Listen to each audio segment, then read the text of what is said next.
Bom, gente, nós na verdade durante esse período até o final do ano, nós estamos com duas campanhas às quartas-feiras. Nós temos a campanha cuja qual a oração já foi feita, o chamado já foi feito, mas também estamos usando estas semanas, as últimas 12 semanas, para lançarmos uma palavra profética sobre os 12 meses do próximo ano. Já falamos de inúmeras coisas, e a semana de hoje, ela representa o mês de junho, certo? O mês de junho, que tem em si o Dia dos Namorados. Então o tema hoje dessa campanha das 12 semanas é o relacionamento conjugal, tá certo? Eu vou falar um pouco disso, mas eu dividi em dois momentos, ou em duas palavras, aquilo que eu quero compartilhar com você. Coloque para mim, por favor, Mateus, capítulo 15, a partir do verso de número 21. Vai servir não apenas para o ambiente conjugal, mas para todas as áreas da nossa vida. Vamos lá. Partindo Jesus dali, retirou-se para os lados de Tiro e Sidom. E eis que uma mulher cananeia, que viera daquelas regiões, clamava: Senhor, filho de Davi, tem compaixão de mim. Minha filha está horrivelmente endemoniada. Ele, porém, não lhe respondeu palavra. E os seus discípulos, aproximando-se, rogaram-lhe: despede-a, pois vem clamando atrás de nós. Mas Jesus respondeu: não fui enviado senão as ovelhas perdidas da casa de Israel. Ela, porém, veio e o adorou, dizendo: Senhor, socorre-me. Então ele, respondendo, disse: não é bom tomar o pão dos filhos e lançá-lo aos cachorrinhos. Ela, contudo, replicou: sim, Senhor, porém os cachorrinhos comem debaixo das migalhas que caem da mesa dos seus donos. Então lhe disse Jesus: ó mulher, grande é a tua fé, faça-se contigo como queres. E desde aquele momento a sua filha ficou sã. Coloque Marcos 7, 24. Marcos 7. Levantando-se, partiu dali para as terras de Tiro e Sidom. Tendo entrado numa casa, queria que ninguém o soubesse. No entanto, não pôde ocultar-se. Feche os seus olhos. Senhor nosso Deus e Pai, em nome de Jesus, continua falando conosco. Usa-me como um canal de bênção nesta hora, em nome de Jesus. Você pode dizer amém? Eu usei o texto narrado por dois evangelhos, Mateus e Marcos, e um na verdade vai completar o outro com uma informação muito importante, porque a minha proposta nesse primeiro momento é falar da determinação daquelas pessoas que planejam alcançar algo desafiador. Às vezes, para alcançarmos coisas fáceis, só precisamos de um pouquinho de afinco, um pouquinho de determinação, e às vezes um pouquinho de ajuda, de ânimo, alguém para te motivar, para te incentivar. Mas tem coisas cujas quais nós precisamos alcançar, que isso não é suficiente para que consigamos sucesso. E essa é uma das histórias. O texto vai narrar que Jesus está caminhando já basicamente na divisa de Israel com o Líbano, Tiro e Sidom, lá em cima, onde está acontecendo a guerra hoje com o Hezbollah. Era mais ou menos por ali. E passando por ali, Mateus diz que uma mulher vem andando atrás, gritando Jesus, tentando chamar a atenção de Jesus, porque ela precisa resolver um problema. É um problema que ela não vai resolver em outro lugar. Ela saiu de casa, deixou sua filha, certo? Com um problema, e ela vai atrás da solução para aquele problema. Jesus não está sozinho, uma multidão o acompanha, e ela está tentando atrair a atenção dele, tentando dizer a Jesus que a situação dela é desafiadora, que ela precisa da misericórdia dele, e ele, me parece que não está muito interessado em ajudá-la não. Ele vai embora. Ela clama tanto na narrativa de Mateus, que os discípulos começam a ficar incomodados. A impressão que Jesus está passando às pessoas é que ele não se importa com ela, é que ele não está nem aí. Os discípulos provavelmente estão preocupados naquele momento com a reputação de Jesus. O que vão dizer dele? Uma mulher que vem buscando algo para a filha, gritando, desesperada pela rua, está todo mundo escutando. Me socorre, Jesus, me socorre, minha filha está endemoniada. E Jesus não está nem aí, ele está andando. Será que ele não está ouvindo? Por que será que Jesus resolveu não parar? Tão bom, misericordioso, compassivo, mas ele não está nem aí. Será que ele não está escutando? O que ele está querendo fazer naquela ocasião? Você já parou para pensar nisso?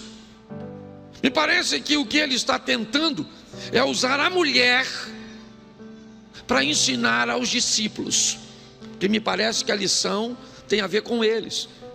Eles estão muito incomodados com uma mulher que não desiste mesmo diante da indiferença de Jesus. Muitas pessoas parariam, ele não está escutando, mas ela não pode parar. A situação dela é grave, o propósito dela é legítimo, ela não pode desistir. Talvez desistisse se fosse um problema nela, mas não é, é maior do que ela, é na sua filha. Então ela vai lutar com todas as forças e vai clamando. Mateus diz que os discípulos vão até Jesus e diz: Senhor, despede-a. Ela vem gritando aí, e Jesus não atende os discípulos, não atende. Quando eu faço um paralelo entre Mateus e Marcos, eu descubro que ela não desistiu. Jesus veio andando na rua, ela veio gritando, e ele não está nem aí, ele não está nem aí. Ele chegou no seu destino, entrou numa casa e não queria atender ninguém. Está aí, ó, levantando-se, partiu. Olha só, tendo entrado numa casa, Mateus diz que ele estava na rua e a mulher vem gritando. Marcos narra o mesmo texto, dizendo que depois de andar na rua, ele entra numa casa e não queria que ninguém soubesse, certo? Não, no entanto, ele não pôde ocultar-se ou esconder-se. Essa mulher foi atrás dele. Ele avisou os discípulos: não vou atender ninguém, não quero ser incomodado. Mas ela falou: eu vou falar com ele, eu vou atrás dele, eu preciso resolver, então eu não vou desistir, eu não vou. Quando nós lançamos uma campanha, esse é o nosso propósito: motivar em você uma decisão, certo? De pedir a Deus uma resposta. Eu não posso garantir a você que você vai receber o que você quer, até porque eu não sei o que você quer, se é legítimo. Eu não sei se o que você quer é o que Deus quer para você. Eu não sei. Eu sei que essa mulher não desistiu, veio na rua gritando. Os discípulos, eu imagino, pensa, os discípulos falando com Jesus, parece que os discípulos são melhores do que Jesus. O que os discípulos estão dizendo: se fosse eu já teria atendido, e ele não está nem aí, e lá vai ela. E ele falou com os discípulos, segundo Mateus, que, diga-se de passagem, era um dos discípulos que não ia atendê-la. E Marcos diz que, mais do que dizer aos discípulos, ele vai dizer para ela pessoalmente que não vai atendê-la. Ela vai andando atrás e ele não está nem aí. E ela insiste. Ele entra numa casa, não quer atender, pois ela entra e vai na presença dele e diz: eu preciso da sua intervenção. Bom, agora ficou fácil. O que ele vai dizer para ela? É claro que eu vou atender, ô querido. Ele falou: deixa eu explicar uma coisa para a senhora, dona. Eu não vou atender a senhora. Entendeu? Eu não vim senão para as ovelhas perdidas da casa de Israel. Não me é lícito pegar o pão dos cachorros, do pão dos filhos, e jogar para os cachorros. Aí eu pergunto a você agora, se fosse você, seja franco, pensa. Até porque se alguém te trata mal, você vai reclamar com Jesus. E quando Jesus já foi para o Supremo, Jesus de Moraes, é ou não é verdade? Pare e pense. Chegou lá em cima, ela vai reclamar com quem? Quem falou que não vai atendê-la e chamou, ou fez uma comparação com a cultura, do jeito que você quiser analisar, não estou aqui com teologia. Eu sei que foi agressivo, não foi legal. Mas por que é que Jesus está fazendo isso com ela? Você já ouviu um texto que diz que você não recebe uma luta cuja qual você não consiga suportar? O que Jesus está usando é a resistência daquela mulher para mostrar aos discípulos, e nessa noite para mostrar a mim e a você, que eu não sei a resistência que você está recebendo para alcançar o que você deseja, mas não desista. Quando Jesus falou, não vou dar para você, porque eu não posso pegar o pão dos filhos e dar para os cachorros, ela olhou e falou: seu grosso, eu não quero nada não. Está pensando o quê? Não, ela falou assim: Senhor, deixa eu explicar uma coisa para o senhor. Eu sou uma cachorrinha sim. Ela falou: sim, Senhor. Então ela concordou. Concordo com o senhor, cachorrinha, cadelinha, uau, uau, não sei o que. Só tem o seguinte, deixa eu explicar uma coisa para o senhor. Eu estou com um problema que não dá para desistir não. Eu tenho um negócio para resolver, que eu deixei a minha filhinha lá na minha casa e ela está endemoniadinha. Então, eu só quero uma migalhinha. Aí Jesus olhou para ela, eu imagino, e disse: pensa Judas. Olhando Jesus falar com ela, pensando: se é comigo, já vou trair sem falar isso. Pare e pense. E aí Jesus falou para ela: você acha que ele não sabia que ela ia fazer aquilo? Você não sabia? Você acha que ele não sabia que havia uma resistência nela? Pois é, gente. Às vezes você vai se deparar com uma situação dessa. Sabe por quê? Porque o próprio impedimento aqui não foi do Satanás, foi do próprio Deus, para que aquela mulher mostrasse uma força que talvez nem ela mesma soubesse que tinha. Então a minha primeira palavra tem a ver, em qualquer área da sua vida, tenha resistência, seja forte, valente, lute, não desista. Eu sempre brinco dizendo: somos carioca, se cair, cai atirando, mas não desista, certo? Vão para dentro, vão embora. E dentre tantas coisas que você tem que lutar para manter, tal do casamento. Agora eu mudo, porque pensa num troço bom, casar.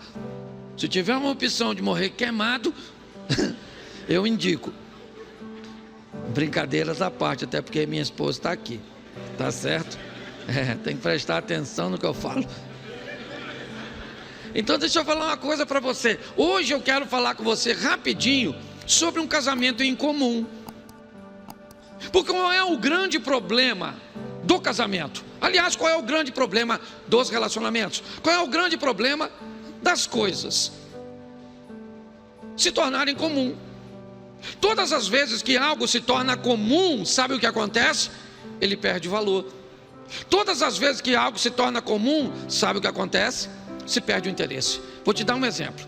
Alguns anos atrás, não posso precisar quantos, talvez um pouquinho antes da pandemia, uma das marcas de camisa masculina mais usada no Brasil se chamava Dudalina. Lembra aquele? Parecia uma florzinha, não sei o que é aquilo, certo? Você lembra disso? Você sabe quanto custava uma camisa daquela na época, no valor aproximado de hoje?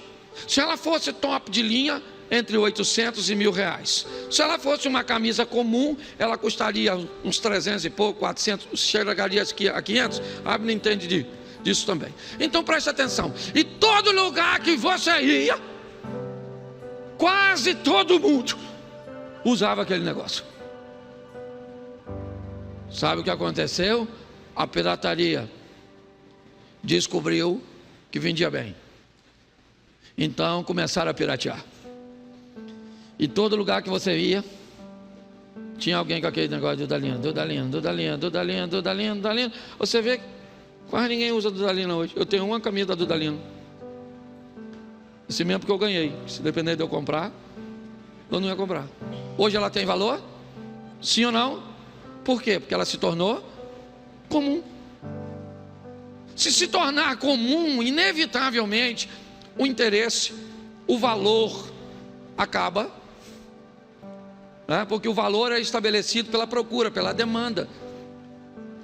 Todas as vezes que algo se torna comum, e talvez esse seja o problema, era bom enquanto a sua mulher não era comum, porque ela não era sua mulher, ela era sua namorada.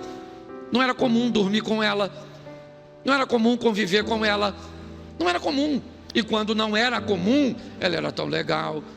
Quando não era comum, certo? As coisas eram tão boas.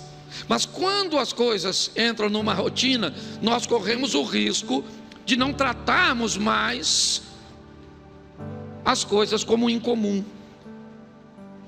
Por que é que Jesus não podia fazer milagre em Nazaré? Porque para o povo de Nazaré, ele era o filho da Maria, o filho do José, o irmão do Judas, o irmão do Tiago, o que morava naquela casa vermelhinha, lá da esquina, número 85. Quando as pessoas tratavam Jesus como alguém comum, ele deixava de ser poderoso. Então a minha proposta hoje para você é para você fazer força para viver um casamento incomum. Não é o tempo inteiro que ninguém é doido, não é isso que eu estou falando. Entendeu? Mas nós temos que criar um ambiente no nosso casamento, certo? Por quê? Porque primeiro, não é comum a convivência de um casal ser sempre alinhada e em concordância em tudo. Sim ou não? Sim ou não? O normal é um casal lutar para manter o alinhamento em boa parte dos assuntos. Isso é que é normal. Lutar, perseverança. Quem aqui é casado, levante a mão, por gentileza. Isso aí, meu sentimento. Que Deus te dê força para levar até o final. Mas você que não casou, você tem que saber como é que o negócio funciona. Não gosta de dar satisfação, não casa. Não gosta de dizer onde vai, que hora volta, se dá, quanto custou, fica onde você está. Você veio nesse mundo para viver carreira solo. Porque se for para casar, você tem que criar um ambiente, certo? De um relacionamento incomum. Ou seja, nós vamos, o que é um relacionamento incomum? É um relacionamento com problemas comuns, que todo mundo tem, mas ele só é incomum pelas soluções, e não pelos problemas. Os problemas são comuns, mas as soluções é que são incomuns. E é isso que faz a gente viver tanto tempo junto. Então eu vou te mostrar aqui. Inicialmente não vou te dar texto para acelerar, mas preste atenção. Abraão e Sara. Quem? Repete para mim. Isaac e Rebeca. Quem? Jacó e Raquel. Quem? O primeiro foi quem? O segundo foi quem? Isaac e o terceiro foi quem? Qual o problema que os três casais tinham em comum? Todas as três mulheres não podiam ter filhos, sim ou não? Era um problema comum ou não? Entre pelo menos esses três casais. Era ou não era? Agora, qual é a diferença desses três casais?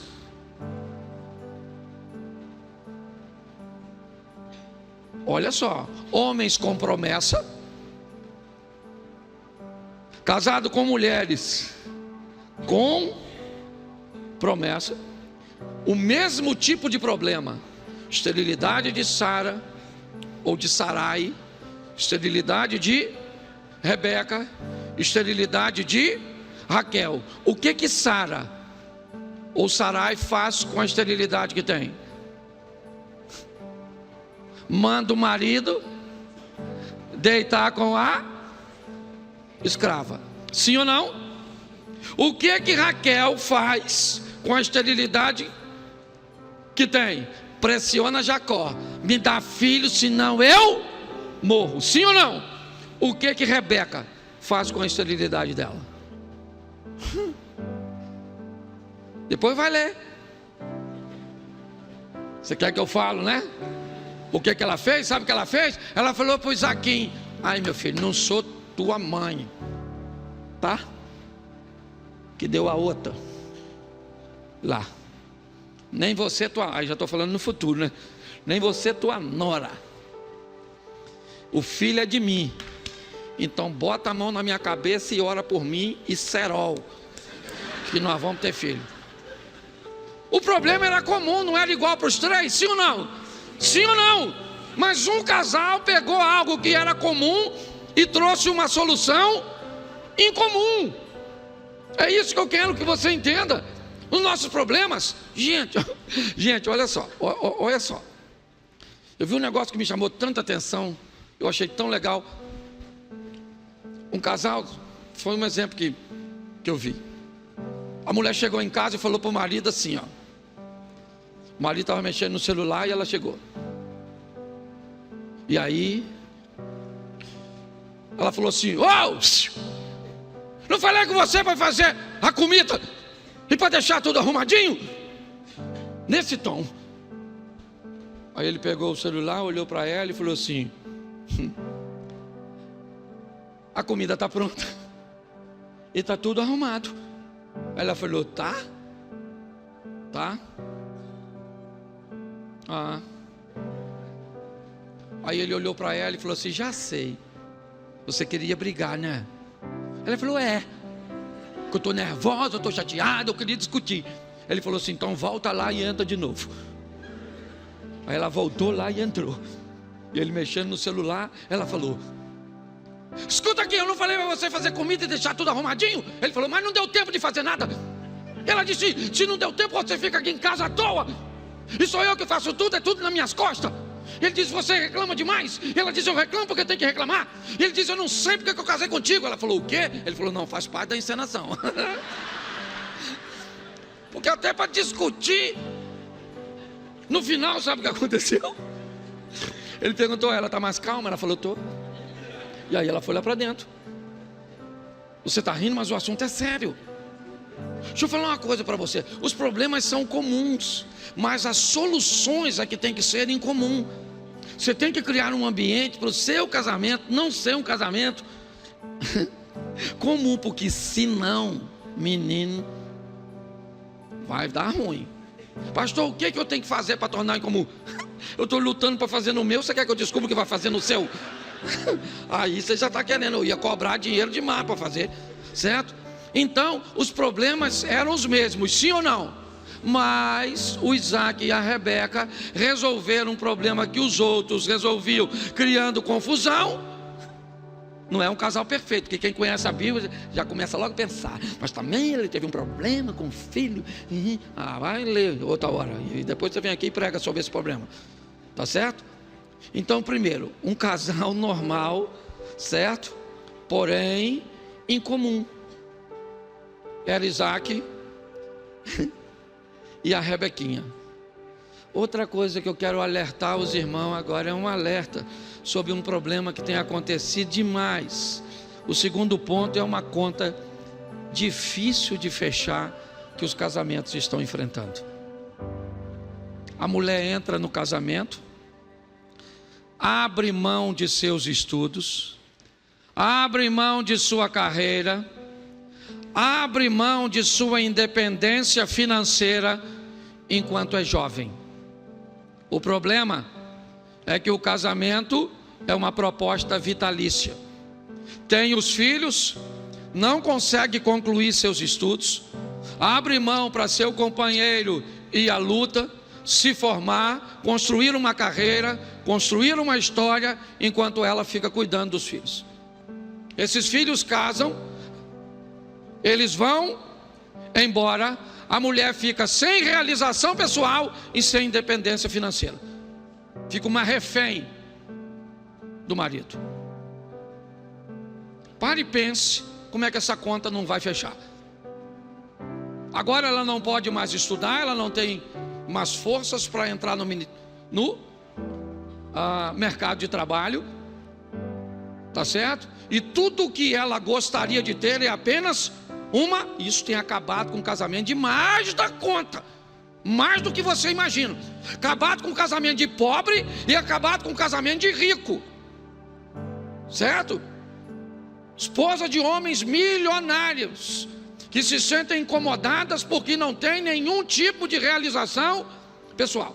E pior, para ter muitas vezes acesso a dinheiro, porque se a mulher não tem, aí eu gosto da frase do homem: ela não precisa de nada. Quem diz que não precisa de nada é a pessoa, não é você avaliando a pessoa, tá certo? É igual quando alguém vai dividir uma herança de família, que um que vai pegar uma parte da herança tem a vida toda equilibrada, e o outro com a herança que vai pegar uma parte tem a vida toda torta. O que tem a vida toda torta diz o quê do que tem a vida toda? Ele não precisa. Quem diz que não precisa é o dono, não é quem não é. Muitos casais, e aí eu vou fazer algumas perguntinhas, por favor, não se sinta ofendido, certo? A sua mulher tem alguma receita financeira? Ou ela precisa, receita por mês, ou ela tem que te pedir dinheiro? E deixa eu falar uma palavra para você que é homem, eu sei, eu sou homem. Quando tua mulher pediu dinheiro, nunca nessa vida sua diga para quê. Se você disser para quê, o dinheiro perdeu o valor. Você está entendendo? Ela só vai pedir de novo porque ela precisa se humilhar, porque você é a única fonte. Aquela vontade dela é que você morresse fulminado, igual o marido de Abigail, para ela pegar tudo que é seu. Ela não precisa. Até hoje eu luto contra isso, e olha que sou eu que estou falando para você, tá certo? Então vou falar uma coisa para você que é homem. Sua mulher abriu mão de tanta coisa. Pastor, olha como é que está acabadinha. Claro, ela caiu no ácido, que foi você. Por isso que ela está assim. Ela não acabou à toa não, ela acabou por algum motivo. Ela era uma tchutchuca. Entendeu? Mas você acabou. Eu preciso falar isso porque tem um homem que só a graça. Então deixa eu falar uma coisa para você. Pegue um recurso que sua mulher saiba que é o que você pode fazer. Não interessa quanto, eu não estou falando aqui de preço, é valor. Pegue um recurso que você tem e deposite, ou então entregue num canto especial assim, que todo dia tal você vai lá e coloca na conta, faz o Pix, certo? Agora tem essa miséria de Pix. Isso. Vai lá e coloca, sem ela pedir, mas aquilo que ela saiba que é o seu melhor. E se você não pode colocar nada, que seja temporário, porque o homem que não coloca nada, ele é um nada. Essa é a grande verdade. Não estou ofendendo meus companheiros aí não. Mas só tem 3 classes amadas incondicionalmente. Já falei aqui: mulher, criança e cachorro. Homem, para ser amado e respeitado, ele tem que fazer jus. Você pode ver, o cara arruma uma namorada, se ele contar para um amigo: arrumei uma namorada, primeira pergunta do amigo: como é que ela é? Se uma mulher arrumar um namorado e contar para uma amiga: arrumei um namorado, o que ela pergunta? O que ele faz? É lógico, quer saber se o investimento, se o cara tem como manter. Então não vem com essa história não. Eu não sei, se você só pode 50, coloca o 50 lá, a onça. Entendeu? Pastor, eu consigo botar uns 100, então bota. Dá para botar 1000? Bota 1000. Dá para botar 5 mil? Bota 5 mil. Posso ouvir um glória das irmãs? Peraí, agora a senhora ora para esse homem prosperar? Que a senhora está com tanta raiva de ter se dedicado tanto. A senhora olha para essas pernas da senhora, parece os rios do Brasil, serpentiano. E cada rio desse tem uma atitude desse homem, um maltrato. Ué, mas a verdade é essa. A senhora também ora para esse homem, a senhora está com raiva. Essa praga desse homem. Para que eu casei? E ele vai só. E o homem que afunda, ele é uma pedra que a outra ponta está amarrada na sua canela. Ele vai levar a senhora junto, você está entendendo? Então, por favor, homens, sua mulher abriu mão de tanta coisa. Você está entendendo? Lembra. Está contigo até hoje. Sabe? Parou de estudar, parou de trabalhar, se entregou, criou aqueles catarrentos, aquela coisa toda. Os peitinhos chegou a cair de tanto que os bichinhos mamaram e pronto. Mas tudo em prol de uma causa nobre, que é a construção da família. Você está rindo, mas é sério. E essa conta acaba não fechando, que agora você tem uma mulher amargurada no final da vida. O que eu faço? Eu falo, morre. Sobrou para a senhora só a morte. Essa conta não fecha, entendeu, maridão? Nossa, estou pregando para mim mesmo também, viu? Ela está até filmando.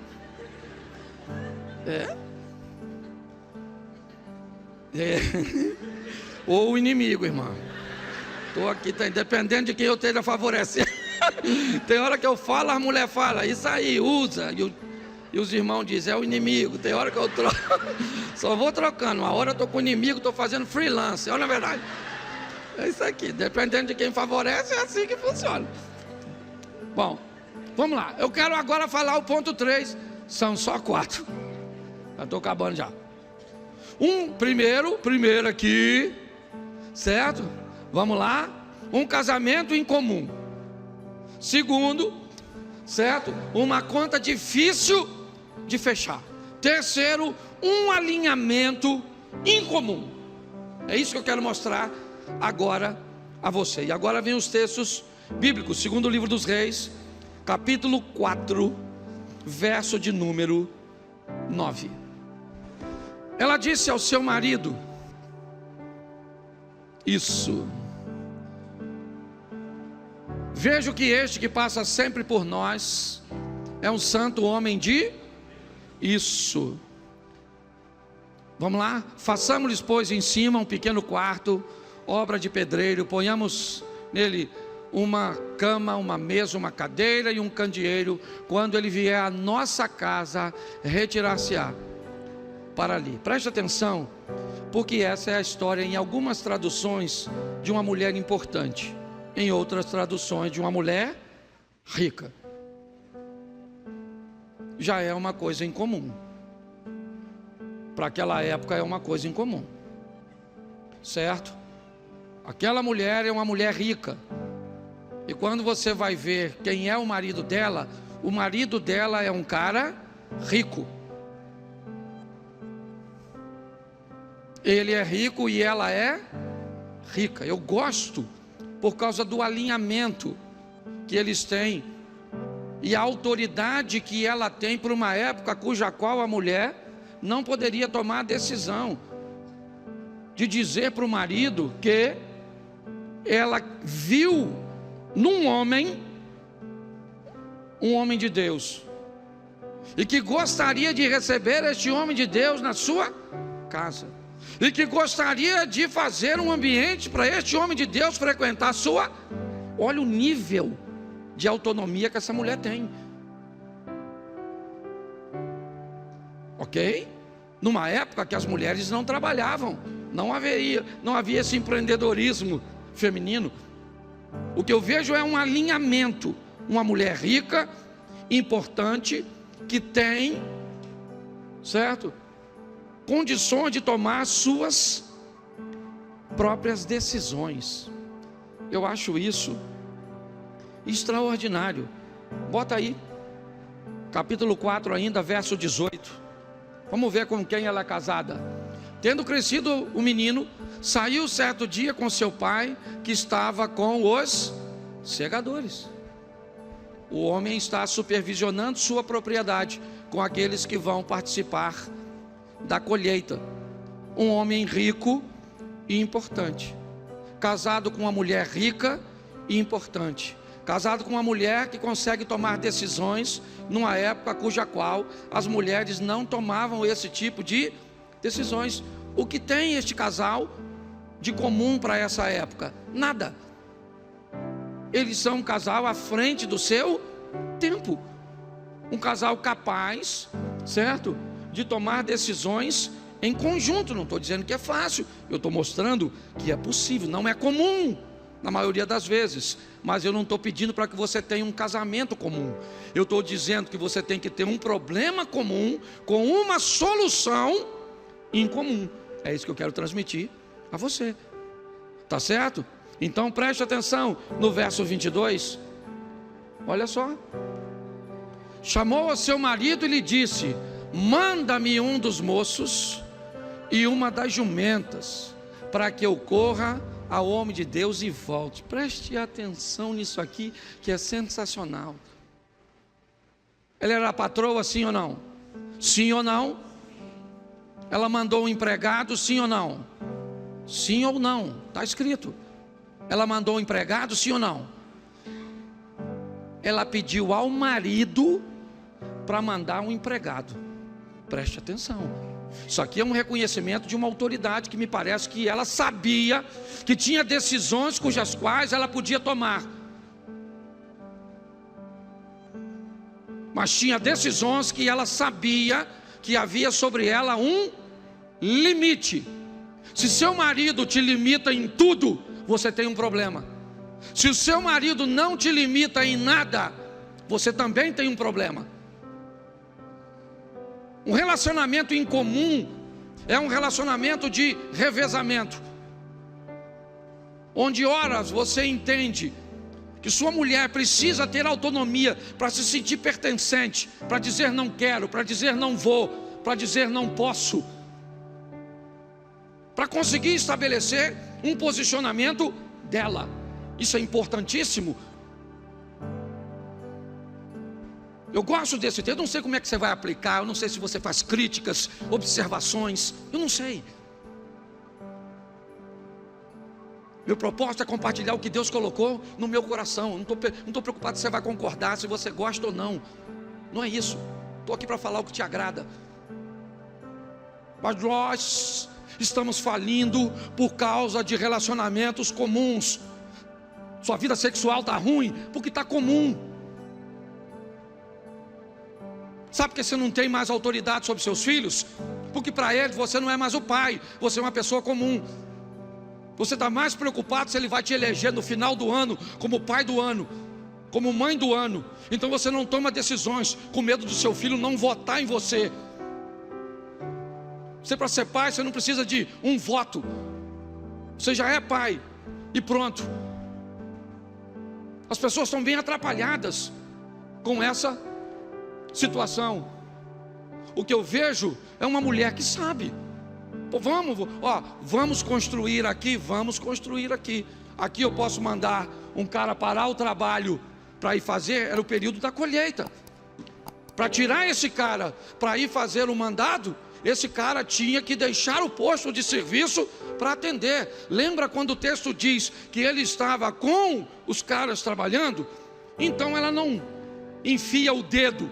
Você está entendendo? Entende a sua importância. Deixa eu falar uma coisa para a senhora. Por mais independente que a senhora seja, dinâmica, certo? Por mais autossuficiente que a senhora seja, cuidado para não nascer na senhora uma espora e achar que virou um galo. É importante que saibamos o nosso lugar. É assim que funciona, certo? Agora, preste atenção agora, verso 23. Perguntou ele quem? O marido. O que o marido perguntou para ela? Por que vais a ele hoje? Não é dia de festa, nem Não é dia de festa da lua nova, nem sábado. O que ele está dizendo? Eu não estou entendendo por que você está fazendo isso. Eu não estou entendendo. Talvez até ele não estivesse concordando com aquilo que ela está fazendo. Quando ela diz façamos, ele concordou, sim ou não? Quando ela diz estou querendo ir lá hoje, ele entendeu ou concordou ou não? Sim ou não? Não. Ou seja, isso é comum, encontros e desencontros, mas a maneira cuja qual nós vamos resolver é que vai dar significado a tudo isso. É por isso, seu beijo ficou comum, seu sexo ficou comum, seus elogios ficaram comum, sua roupa para receber seu marido ficou comum, ficou tudo comum. E se ficar comum, vai ficar difícil de prosseguir. Você sabe por quê? Porque fora do casamento tem muita coisa incomum. E aí você começa a olhar para o incomum, porque é raro. E aquilo que você não tem, até ter e se tornar comum. Por que pessoas, segundo casamento não dá certo, terceiro casamento não dá certo? Porque uma hora eu vou precisar criar um ambiente para que ele se torne incomum. Agora eu vou mostrar a você, para terminar, uma intimidade incomum. Dá uma olhada nesse casalzinho aqui. Gênesis capítulo 12, verso 4. Partiu, pois, Abrão. Quem partiu? Quem partiu? Isso, Abrão, não é Abraão, ok? Ele ainda não é Abraão. A história começa com Abrão. A história não começa com Sara. A história começa com Sarai. Então é importante você entender, porque isso representa duas fases da mesma pessoa. A fase do Abrão, ele tem algumas decisões. Na fase do Abraão, ele tem outras decisões, outra postura. Então, partiu, pois, Abrão, como lhe ordenara o Senhor, e Ló foi com ele. Se Abraão tivesse saído, Ló não tinha ido. Mas como não foi Abraão, foi Abrão. Quem é Ló? Ló é o sobrinho, certo? Órfão de Abrão, cuja mulher é estéril. Então, na cabeça de Abrão, qual é o cargo a ser ocupado por Ló? O de seu filho. É um plano B. Você consegue entender isso? É só para que você dê uma olhadinha.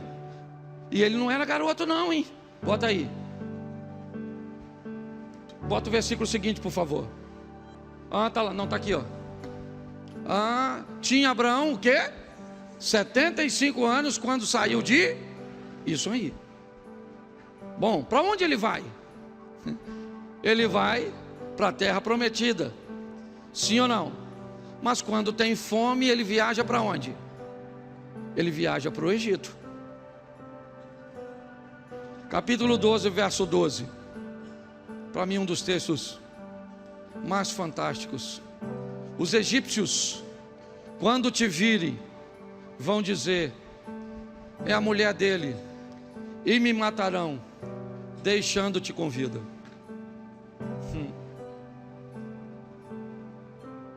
Na galeria dos heróis da fé, ele é um homem de fé porque ouviu Deus e saiu da sua terra sem saber para onde ia. Sim ou não? Sim ou não? Isso. Mas aqui, ele chama sua mulher quando vai entrar no Egito e diz para ela: Sarai, chega aqui. Você é muito bonita, filha, e nós vamos entrar no Egito.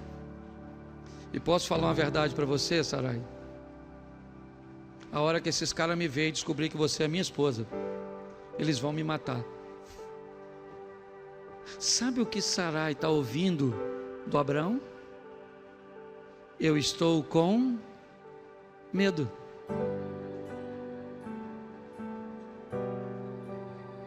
Eu estou com medo, filha. Eu estou com medo de perder o emprego. Eu estou com medo da dor que eu estou sentindo. Eu estou com medo do comportamento que os nossos filhos. Eu estou com medo. Sabe, eu estou com medo daquela mulher lá no trabalho. Eu estou com medo.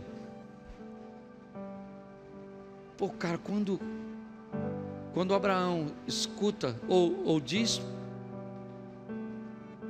para ela, eu estou com medo, cara, é algo sensacional.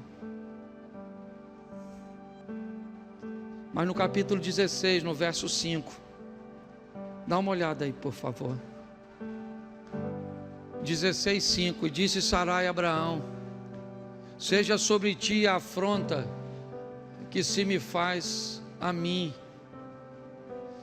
Eu te dei a minha serva para possuíres.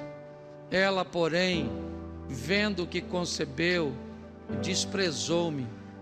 Julgue o Senhor entre ti e mim. Pô, não tem cabimento esse texto. Sarai está dizendo para Abraão: Abraão, deixa eu te falar, eu peguei a minha serva e dei para que você tivesse um filho. Agora que ela tem o filho, ela não me respeita mais, ela me afronta. Que o Senhor julgue, Abraão, entre eu e você. Como assim? O que essa mulher está falando? O que ela está falando? A mesma coisa que Abraão falou quando estava no Egito. Eu estou com medo de perder a minha autoridade. Eu estou com medo de perder o meu lugar como sua esposa. Eu estou com medo. Eu estou com medo, filho. Eu estou com medo. Eu estou com medo porque eu estou velha. Eu estou com medo porque eu não estou bonita. Eu estou com medo porque eu estou gorda. Eu estou com medo, tá? Eu estou com medo. Dá licença de eu estar com medo. Sabe o que é isso? Isso é intimidade. Uma intimidade em comum, que nós não vemos. Não. Minha proposta hoje, casal, e para você que é solteiro, se vai entrar, entre com perseverança. A mulher que queria o milagre. Entenda que os problemas serão comuns. O que você precisa é de uma solução em comum. Cuidado com essa conta. Se você é novo, deixa a sua mulher trabalhar, deixa ela estudar, deixa ela crescer. Ou então monte um plano, certo? Para amanhã ela ter uma autonomia, para que consiga ter seus próprios recursos. Porque com essa expansão e essa projeção do feminismo, cada vez vai ficar mais difícil. Consiga um alinhamento em comum, para que você entenda esse revezamento. Ora dá para fazer o que o outro quer, ora aqui, e isso é perfeitamente, né, sadio. E tenha uma intimidade em comum. Se continuar com esse casamento comum, não vai dar. Você pode ter certeza que essa corda vai estourar. Tem algo que é para mim, fique de pé por favor. Tem algo que para mim é pior que divórcio. Para mim, um casamento que as pessoas não acreditam que pode ser bom, sabe? Ah, não vou ficar com ela assim mesmo, do mesmo jeito, porque nossos filhos é a igreja, sabe, pastor? É assim mesmo. Não é tudo assim? Pois é. Não é comum? Ué, não é assim para todo mundo? É para aqueles que vão levar uma vida comum, é assim mesmo. Beija desse jeito, faz amor desse jeito, reclama desse jeito, se veste desse jeito, é desse jeito. Ou então você faz ficar em comum. Que Deus te dê força, sabedoria, entendimento para ser um marido incomum, para ser uma mulher incomum. Quer uma notícia desafiadora? Os dois não conseguem mudar simultaneamente. Alguém tem que puxar isso aí. Feche seus olhos. Quero chamar minha esposa para vir aqui. Quero orar ao lado dela. São 32 anos de casado, estamos indo para 33. Pense em duas pessoas diferentes. Se você acha que o desafio é viver com ela, porque você não me conhece. Se eu chegar em casa e falar com essa mulher assim: Mary, eu estou nervoso, eu não quero conversar. Você sabe quando ela vai falar comigo? Quando eu falar com ela novamente. Se eu chegar em casa e ela falar: Cláudio, eu estou nervosa, eu não quero conversar, eu vou ficar assim: fala comigo. Fala comigo. Não é assim? Então, louvado seja. Não temos um casamento perfeito, não. Tem dia que dá vontade de... Certo? Anderson do Carmo e Flor de Lis. Tinha um exemplo melhor, não? Não, porque o exemplo, ela falou, não tinha um exemplo melhor, não. O exemplo, se eu te arrumasse outro, era ela que estava morta. Pelo menos eu me matei, na verdade. É isso aí. Então, segure na mão da sua adversária, você que é casado. E vamos aí, vamos terminar com a frase do Lula. Qual é? A luta continua, companheiro. É isso aí. Vamos orar. Senhor nosso Deus, muito obrigado por nossa casa. Muito obrigado por não maquiarmos, ó Deus, nossos relacionamentos. E muito obrigado por teu Espírito Santo, nosso companheiro, que ora age na nossa mente, enquanto o inimigo está trabalhando na mente da nossa mulher. Ora age na mente da nossa mulher, enquanto o inimigo está trabalhando na nossa. E é nesse revezamento que nós às vezes vivemos, Pai, de recebermos influências positivas e negativas. Mas até aqui nos ajudou o Senhor. E cremos que o casamento não é um projeto de homens, é um projeto do Senhor. E o Senhor é o dono da nossa casa, da nossa família. Somos casados para sempre, para a honra e glória do teu nome. Não podemos mudar o passado de ninguém, mas podemos influenciar o futuro de todos. Leva-nos aos nossos lares, guardado por tuas boas mãos poderosas. Que o grande amor de Deus, nosso Pai, a graça de nosso Senhor e Salvador Jesus Cristo e as duas consolações do Santo Espírito de Deus sejam para com todos, e todos digam: marido e mulher, de frente agora para sua esposa e lasca-lhe um beijinho. Isso. Agora vamos embora fazer amor. Todos nós, em algum momento, nos perguntamos qual é o propósito da nossa vida. Deus tem um plano único e perfeito para cada um de nós, mas para vivermos plenamente esse propósito, precisamos buscá-lo com intensidade. Está escrito lá em Jeremias, no capítulo 29, verso 11: pois eu é que conheço os planos que tenho para vocês, diz o Senhor, planos para fazê-los prosperar e não de lhes causar dano, planos para dar-lhes um futuro e uma esperança. O Senhor tem um plano para a sua vida e Ele deseja que você descubra e o viva com coragem, sabedoria e fé. Mas como podemos realmente discernir esse propósito? A resposta está na oração. A oração não é apenas uma prática religiosa, mas um diálogo contínuo com Deus, onde buscamos sua direção, renovação e confiança em sua sabedoria. Quando oramos, estamos entregando os nossos planos e desejos a Deus, buscando sua orientação sobre o que Ele tem preparado para nós. Orar pelo nosso propósito significa se alinhar com a vontade de Deus e pedir a Ele que nos revele os passos a serem dados. Parece bem simples, mas muitas vezes a dúvida e o medo podem nos afastar dessa busca constante. Em momentos de incerteza, podemos nos perguntar se realmente estamos no caminho certo, não é verdade? O propósito de Jesus nos ensina a confiança em Deus, quando diz em Mateus, no capítulo 7, verso 7: Peçam e será dado a vocês, busquem e encontrarão, batam e a porta será aberta. Deus não nos deixará sem resposta. Quando oramos com sinceridade e fé, Ele nos guia, nos fortalece, nos prepara para os desafios que surgem em nossa caminhada. Lembre-se, quando você ora por seu propósito, não se trata apenas de pedir respostas rápidas, mas de criar um relacionamento profundo com Deus. Esse relacionamento traz clareza, sabedoria e discernimento para que possamos tomar decisões alinhadas com a vontade divina. Não tenha medo de pedir a Deus para revelar seu propósito para a sua vida, mesmo que isso envolva um processo de aprendizado e transformação. Ele conhece o melhor para você. E mais importante ainda, Deus não nos envia sozinhos. Ele coloca pessoas ao nosso redor que desempenham papéis fundamentais na realização de nosso propósito. A oração também deve ser direcionada a sabermos escolher e formar parcerias estratégicas. Não estamos em uma jornada isolada. Deus coloca em nosso caminho aqueles que serão instrumentos de bênção, orientação e apoio.